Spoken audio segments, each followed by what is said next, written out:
talk to you a little bit about music theory. Music theory has such a formal sound, doesn't it? Some of you have probably not heard much about the subject at all, or perhaps you think of a writing book that goes along with your piano method. I bet there's others of you that think of the subject as something very heady, perhaps even difficult to learn. Maybe your experiences with music theory has been memorization of facts and tricks, and there's nothing really wrong with that, but that's not necessarily enjoyable. Perhaps you're considering studying music in college and you think of music theory as something you need to get through, something you need to survive to go through that major. And that doesn't sound very enjoyable to me at all. And perhaps some of you even know people where music theory was sort of a horror thing for them in their study. I know people who have left music majors because of music theory. But let's take a step back and think about what music theory really is. Music theory does one simple thing. It tells us how music works and why it works that way.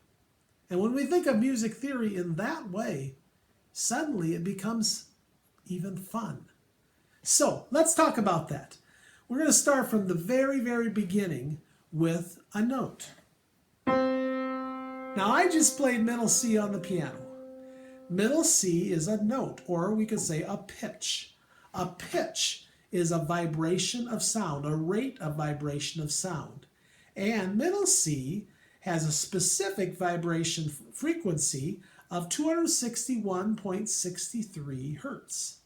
Now you don't need to memorize that. That's not needed. If you like that type of thing, wonderful. But think about this for a minute. We're going to play with that.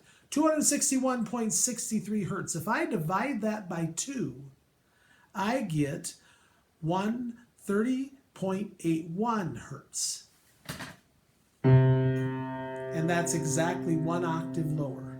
If I multiply it by 2, I get 523.26 hertz. And I get 1 octave higher. You see, pitch is as simple as that.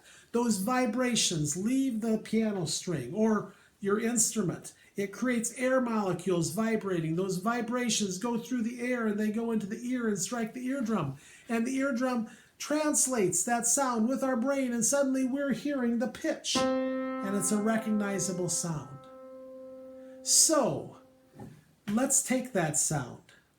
I'm going to put my right hand thumb on middle C, and I'm going to skip over the next note and play the one that comes after that. That we're going to call our first Lego block, and that'll be our red Lego block.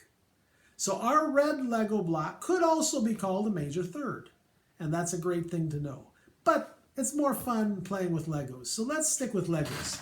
So I have my red Lego block, and it has a certain size, a very specific size. In fact, I'm just going to count the notes. I like to call it 1, 2, 3, 4. You can measure that however you want, but it's always going to be that size. And when my red Lego block is always the same size, I can find that anywhere. I can go to another part of the piano. 1, 2, 3, 4. And there's another red Lego block. There's another major third. Now let's go back to C. Have my thumb on middle C. I'm going to do my skip up. That's my red Lego block. And I'm going to skip one more time. I'll skip this note. And I'm going to go up to this note. And that gives me this interval. And we're going to call that our yellow Lego block. So our yellow Lego block also has a special name. It's called a minor third. And I want you to learn that. But again, let's talk about Legos. So I have a red Lego block and a yellow Lego block. The yellow Lego block also has a size 1, 2, 3. One less than the red Lego block. Now watch this. This is where music theory gets fun, when we start playing with our Legos. I can take a red Lego block and stack a yellow Lego block on top of it, and I get a major chord. Now that's a 3-note chord. We also call that a triad. That's another music theory term. And we can have that major chord in any key. I'll take 1, 2, 3, 4. I've got my red Lego block. 1, 2, 3, and there's my excuse me. There's my minor Lego block. So I can make those Legos create chords. Now let's flip our Legos around.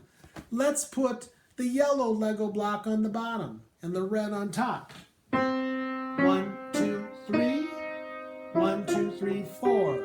And now I have a minor chord or a minor triad. Let's make it more fun. I'm going fast, getting ahead of myself, but it's fun to play with Legos.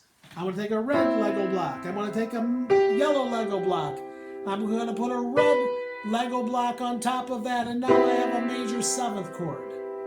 I could take a yellow Lego block stacked with a red Lego block stacked with a yellow Lego block, and I have a minor 7th chord. I could go back to my major chord, which is a red Lego block with a yellow Lego block, and put a minor yellow block, red, yellow, yellow, and I have what's called a dominant 7th chord. And chords and music is made up of these simply stacking the Legos in different ways. And in a simple, short amount of time, suddenly you have a vast knowledge of music theory. Sound fun? I want to offer something to you. I'm going to invite you to a 4-session course that I'm offering on music theory. It's going to be offered virtually through Zoom and through the Wausau Conservatory of Music. So it'd be something fun to do. It's for ages that can, anybody who is kind of in that intermediate to advanced level, because we're going to move fast. We're going to be playing with Lego blocks. It's going to be a lot of fun, but it's going to get into serious music theory and make that enjoyable. So I invite you to go to www.wausauconservatory.org to learn more about this great course coming up. Hope to see you there.